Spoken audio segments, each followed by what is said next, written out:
Adding to the Flock by Rhea_Wakayami on AO3. Episode 3, Chapter 3. They are given exactly 4 days to settle into the dorms and get any last bit of rest before Aizawa sends notice that they all to meet in UA uniform for the start of their extra training. The class assembles in the room like it's a normal school day, talking excitedly about the extra training. Hitoshi sends Izuku a look, wondering what this is all about. Shoto arrives with a cup of coffee in hand and a pointed look as the class shuts up and pays attention. Better, he murmurs, settling his cup down to lean against the podium. I'm sure you're all curious about why you're here and just what this training is about. The original plan of training camp this summer was to prepare you for what will be happening at the end of summer break before the second semester starts. Normally, hero students try for the provisional license in their second year, but this year it was decided to up our training to allow you to take the exam this year. The class breaks out into excited murmurs, and Shoto waits for them to stop before continuing. Of course, with everything that happened at camp, those plans were disturbed. He reminds them, and they grow somber at the reminder of what they faced. So instead, you'll be spending the remaining week training and preparing for the provisional exam. We have less than a month to prepare you all for the upcoming exam. Do not slack off. You may have gotten into this class through the exam or other means, but that does not mean your place is assured.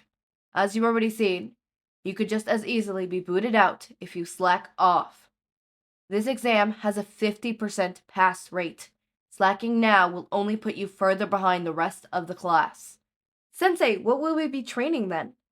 Kirishima asks, eagerly. Shota smiles, and Hitoshi feels his heart rate pick up. You'll be training to create your ultimate move, he says, simply, as a knock sounds at the door before opening to let in Cementos, Midnight, and Ectoplasm. Your ultimate moves will be what defines you as a hero, Midnight says brightly. These are moves that not only will be associated with you, but are sure to get you the win in a fight. You will need to make at least 2 or 3 ultimate moves if you want to survive and move forward in the exam. Ectoplasm adds. Normally, hero schools only send second years to get the provisional license, and the occasional first year. You'll be going up against students who have more experience than you, in both use of their quirk and learning through internships. You'll be at a significant disadvantage. Don't be discouraged, though. Cementos adds. Now, go change into your costumes and meet us at Gym Gamba. Shota announces. And make sure to bring your all. The class breaks out into grins and excited talk as they rush to grab their cases and head to the changing room. They stare in shock as Cementos crafts terrain to help them train before they all split off with Ectoplasm's clone for one-on-one training. Hitoshi stands awkwardly with his clone. I know you said that ultimate moves will help people recognize you, but what about those who want to go more underground? He asks, rubbing at the back of his neck. Ectoplasm nods in understanding.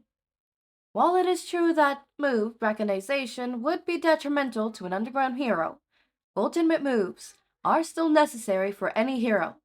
Like I explained, they can be anything that will help you most in a situation. Not all ultimate moves are combat-based. Some can be support-based to help allies. Others can be rescue-based to possibly clear debris or rescue civilians. It is up to you to decide what you want your moves to be. Now, I have an idea on how your quirk functions, thanks to Aizawa-kun. Do you have any ideas on what you want your first ultimate move to be? Hitoshi frowns. Well, mine won't work if people can't or won't respond to my quirk, which is why I got the voice changer and gear to store pre-recorded voice to draw from. He motions to his throat changer, having chosen that over his mask for now. I don't know if I could brainwash multiple people at a time. It would be a good for crowd control or stopping multiple villains or panicked civilians. You know, he explained. A good idea. Let us test it. Ectoplasm says, and motions towards the real ectoplasm, who sends another clone. We will start with 2 people for now to see if you can do it. If it is feasible, we will work on things you can say to get multiple people to react. Ectoplasm explains, and Hitoshi nods. Izuku fidgets a little as he steps further away from the main group of the class. Better safe than sorry with his sound-based attacks. He wouldn't want to hit anyone accidentally with them, or distract them from their own training. Hello, Midoriya-kun. Ectoplasm greets him with a smile. Yamada-san and Izawa-san had updated me on what you already figured out with your quirk. He explains, simply, and Izuku nods. Yes. Izuku admits nervously. He's always been nervous of one-on-one sessions with teachers because most of the time it was them being angry at him or some sort of reprimand because another student said something about him. I I think I've already got one ultimate move with my paralyzing sound frequency, he explains. So I've heard. We'll test it a few times to see how it works and go from there. When you're ready, he says simply. Izuku swallows, and then he takes a deep breath before doing as told. He releases the vibrating sound waves on the probe and watches as ectoplasm's clone collapses before getting up a few minutes later. I see what you're doing there. You use this in Kamino, correct? He asked, and Izuku nods. How did it fare against multiple people? He asks. I could hit all of them, but because they were spread around the room, I think it lessened the effects and didn't last as long. Izuku admits. An astute observation. So this will mainly be a single-person attack, or something more in close quarters. Through your support gear, you might be able to increase the time someone is affected, and how many you could hit with it. Ectoplasm explains, and Izuku nods. Tell me, Midoriya-kun, does your quirk only work with one sound at a time? He asks. What? Izuku asks. When you use your quirk, I've noticed you use one sound and raise or lower the frequency as needed. The same when you copy voices or sounds. Can you do multiple sounds at once? He asks. I don't know. Izuku admits. He never noticed he was doing that, but looking back, it's so obvious now. People usually have one voice and could usually only make one sound at a time. Except Izuku doesn't have a normal voice. Let us try it. I want you to try and create 2 different and contrasting sounds at the same time. Your choice of sounds. Ectoplasm orders. Izuku nods, thinks for a second, and then concentrates on letting out multiple sounds.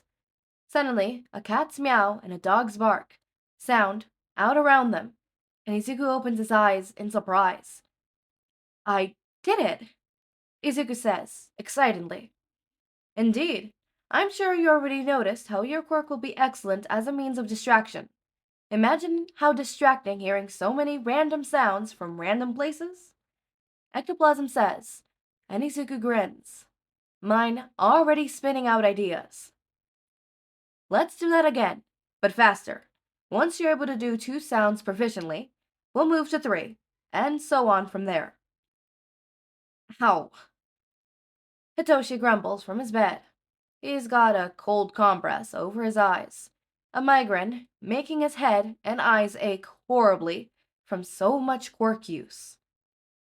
Getting better? Izuku asks softly. Not yet. Hitoshi grumbles. He managed to get both ectoplasm clones under his control, but it had hurt. Ectoplasm theorized that as he practiced more, it would become easier. But for now, he'd have to invest in some good headache medication. Izuku hums, softly, leaning back as well with his eyes closed. He doesn't have as bad as a headache as Hitoshi, but he does have a minor one from so much quirk use. Hey, Izu. Hitoshi calls out, peering back one corner of his cold compress to squint and Izuku was leaning against the wall beside the bed. Yeah? Izuku mutters, eyes still closed. Do you want to go on a date this weekend? Hitoshi asks, quietly, feeling his heart in his throat. Izuku's eyes snap open, cheeks going pink, before he manages to gain some resemblance of control and nods. Yeah, he whispers, slowly grinning. Where, where would we go? He asks, fidgeting with his fingers. Well, there's apparently a cat cafe not far from here. Hitoshi explains, relief swooping through his chest. Izuku had said yes before, but people change their minds sometimes. I thought, well, we could cuddle with some cats. And together. He adds, feeling his cheeks heat. I'd like that, Izuku says, going redder now, and Hitoshi grins goofily, laying his head back down and covering his eyes. We'll have to ask Aizawa-san to get permission to go off campus. Izuku reminds him. Hitoshi curses softly in his head, but makes an agreeing hum. Hitoshi catches his dad after training in his office before he heads to the teacher's dorm. Hey, Dad, Hitoshi says once the door is shut. Hitoshi, Shinso says with a nod, looking up from some grating. Do you need something? Yeah, Hitoshi says with a nod, hoping his dad doesn't realize how nervous he is right now. We need permission to go off campus, and Izuku and I were hoping to go to that cat cafe not far from campus for a few hours. Hitoshi explains, trying to make it seem casual. Don't look any deeper into it. Nothing nefarious at all. Hitoshi keeps his fingers crossed behind his back, just in case. Sheta eyes him for a long, drawn-out moment, and Hitoshi fidgets a little, never liking being under such a parentive stare. It always felt like his dad could read his mind when he did that. Finally, Shota nodded. I don't see why not. Hitoshi and I have been considering going there too. Why don't we all go together? We could even invite Inko so she could see how Izuku's settling. Shota says, and Hitoshi feels his heart plummeting. Hitoshi stares, and then stops, not sure what to say without giving away the real reason he wants to go off campus with Izuku. Problem? Shota asks, arching a brow. Nope, that sounds fun. A bit of a family day, Hitoshi says, with a smile. I'll let Izuku know. I'm sure he'll be glad to visit his mom. Hitoshi adds, of course. Fill out the forms and drop them off with me. Shota says, and Hitoshi nods before leaving the man's office and supper. Hitoshi wanders towards the dorms without really paying attention to where he's going, and only really surfaces when he hears his name being called. Toshi, Izuku says softly, waving a hand in front of Hitoshi's face. Everything okay? He asks. I guess? Hitoshi murmurs. So, is he okay with us going off campus? Izuku asks, quietly. Yeah, Hitoshi says. He also invited himself, Pops, and your mom, as well for a family day. He explains. What? Izuku asks in shock. How? I don't know. Hitoshi whispers. It was like one of those train crashes that you can't look away from. I couldn't say no. Not without having to explain why, and I ended up agreeing. Sorry. He whispers. No, it's okay. Izuku consoles him. We'll just have to try again later. We can still have fun at the cat cafe. Izuku adds. I guess. Hitoshi agrees, sulkily, annoyed at his dad getting in the way of them actually going on a date. I'm putting glitter in his shampoo the next time I'm at their apartment. He murmurs, and Izuku laughs.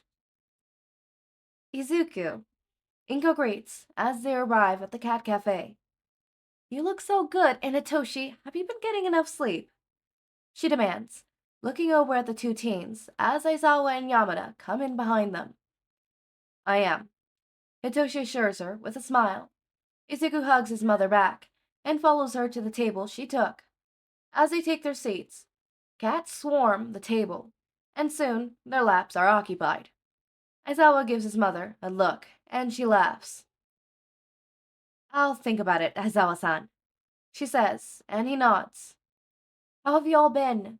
It's so quiet without Hitoshi and Izuku in and out all the time. She admits, softly. We're good, Izuku hastily explains. We've been doing training to make ultimate moves, and we're gonna try for our provisional license before the next semester starts. Oh, that sounds like a lot of hard work, Inko says. They can handle it, Inko-san, Hisashi reassures her. We don't put our students in a situation they can't win. It will be hard, and they'll be at a disadvantage, but they have a chance, just like every other student that tries. That's good to hear, Inko says with a smile. A waitress comes over to take their order, and they all place their orders before talking turns to various things happening in their lives. Inko admits she's almost ready to graduate with only one semester left. And after that, I will need to take the bar exam to actually practice. Tamada-san is coaching me to help me prepare for it. I know you could do it, Mom, Izuku says with a bright grin. Yeah, we're rooting for you, Hitoshi says with a lazy grin as he scratches at the cat's head. This is for you, by the way, Aizawa says, and pulls something from his pocket. It looks similar to a UAID. It's a visitor's pass. It's okay, only for the weekends. But if you have time and want to pop in on us or the boys, you're more than welcome. I'm sure Nomura wouldn't mind as well. He adds, Oh, I don't want to be a bother, Inko says, with an uncertain look. No bother, Hisashi reassures her. We wouldn't have gotten you the pass if it was. Thank you, Inko says with a smile. They talk for a while before they have to get back to campus, and Inko promises to visit next weekend. While they had wanted something with just the two of them, Izuku is still glad to spend time with his mother too. It's hard to be away after so long living with her. He and Hitoshi holed up in Hitoshi's room to watch movies on his laptop the rest of the day. At least they could cuddle there without nosy parents butting into their plans. Hitoshi steps away from the training to get a drink of water and take a breather. There's the telltale edge of a migraine starting to build up in his head, but so far hasn't unfolded full force yet. He doubts this move will be ready for the exam, but hopefully by the time he graduates, it will be useful in the field.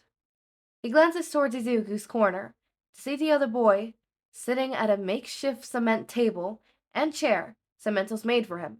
A laptop is set before him, a set of headphones resting nearby.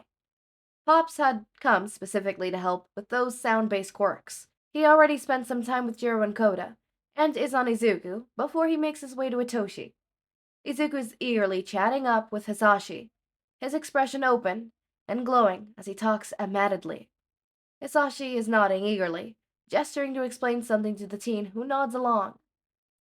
I think things worked out, Aoyama suddenly speaks up behind him, and Hitoshi jumps before he looks at the blonde.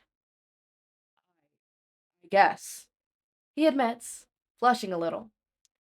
A little bravery is all you needed, Aoyama says with a sparkling grin. More like nearly losing him, Hitoshi murmurs. Sometimes we need a shove more than a push, Aoyama says with a chuckle, but his expression goes somber a bit, recognizing what Hitoshi means. I'm happy for you, he adds. Thanks, Hitoshi says with a nod. Hisashi finishes whatever he's working on with Izuku and steps away to start heading for Hitoshi. Aoyama waves as he ventures back to his practice area, and Hitoshi grins at his pops. My turn already? He asked. Of course, Hisashi says with a grin that's reminiscent of Shota's. Let's put those vocal cords of yours through the paces, and then we'll start working on your words. Hisashi says, and Hitoshi nods, settling his water bottle down to follow his pops to the training area. Hitoshi's just ambling down to the common room area on Saturday morning when a hand suddenly grabs his arm. He reacts before he sees who it is, and goes to throw them off before he hears Izuku say softly, "Toshi, it's me." He looks behind him to see Izuku smiling at him sheepishly for startling him. Zu, don't sneak up. Zu, don't sneak up on me. Hitoshi grumbles. Zu, don't sneak up on me. Hitoshi grumbles. Sorry, I thought you heard me coming up. Come on, Izuku says quickly, starting to tug Hitoshi farther down the stairs. What's the rush? Hitoshi grumbles, but still follows at Izuku's insistent pulling. There's no one in the common room to ask any questions or to ask to hang out. Izuku explains quickly, pulling Hitoshi through the common room and outside, where the day is really starting to warm up now that the sun was high enough. Where are you taking me? Hitoshi asks as Izuku keeps pulling him further away from the dorms and the main buildings, and more wooden area of the campus comes into view. It's a surprise, Izuku says, looking back briefly with a bright grin before looking ahead once more to continue leading him. Ugh, fine. Hitoshi huffs out, but he could feel a bit of a grin starting to form on his face, his heart picking up in excitement. The woods close in on them as the air cools under their shade before Izuku finally pulls them out into a small clearing littered with wildflowers. Hitoshi also spies a small basket tucked under a tree. What is this? Hitoshi asks as they come to an abrupt stop. Well, it's a date, Izuku says quickly, flushing bright red and looking down at his fidgeting fingers. That way we don't have to ask permission to go off campus, and it'll just be us, Izuku explains, getting quieter and quieter before looking up shyly under his bangs. Izu, Hitoshi says softly, a smirk playing on his edge of his mouth. How long have you been planning this? He asks, stepping closer to the other team. Izuku shrugs, flushing redder, if that's even possible. Since the last one didn't happen? He admits. Hey, Hitoshi says softly, reaching out to still his fidgeting fingers. I love it. He admits, and Izuku looks up at him. And you're lucky, because I'm hungry and up from some cuddles in the sun. He adds, and Izuku snorts, before he tugs Hitoshi over to the basket, where they quickly pull an all-night blanket. Hitoshi sends him a look. It's the biggest blanket I own. Izuku huffs out, indignantly, annoyance, as they spread it out. I didn't say a word, Hitoshi says, settling basket on the blanket and stepping on after towing off his shoes. Izuku copies and then settles next to him. So, you've been very secretive about your ultimate move you've been working on. Tell me what insanity you come up with, Hitoshi demands, as they start to pull out food, and Izuku falls into explaining his idea to him as they eat, shoulders and knees brushing as they eat and talk, catching up on everything they had missed. So I'm sick. I'm sick. I don't know if you could hear it. I don't know if it's just in my head. I feel like my voice is deeper and more groggier, but I'm not sure. So I'm sick. So that's why the quality might be quality of my voice might be a little rougher because I am sick. Nothing big. It's not even just like I'm sick. No, it's like I have a stuffy nose, right? And I know some people consider that sick. I don't consider that sick. I really do not consider that sick. Okay? I have a stuffy nose. Point blank. That's what I have. Stuffy nose. It's literally nothing else, just a stuffy nose. And literally, I don't consider that sick, but I want to talk about how Shota literally is fucking with them. He fucking knew that was a date, and it's confirmed by the author's note, because the author's note literally, confirms that Aizawa was trying to fuck with him. And you know what? I love that. I love that. I love that. I kind of suspected that was gonna happen. I can't remember if, they know that they're dating or not. I really can't remember. I don't think so. Because Hitoshi's like, I don't want them to know. And I'm like, you don't want, not necessarily I don't want them to know, but not reveal too much. And it's in the sense of like, doesn't want him to know that it's a date or doesn't want him to know that they're dating. Somebody in the comments, please correct me. Thank you. As always, make sure to eat, sleep. Oh, sorry, raindrops. As always, my raindrops, make sure to eat, sleep, drink water, take your meds. Have a wonderful day or night. Link to my Discord server and socials are down in the description. Subscribe to see more of my content, and thank you so much for watching.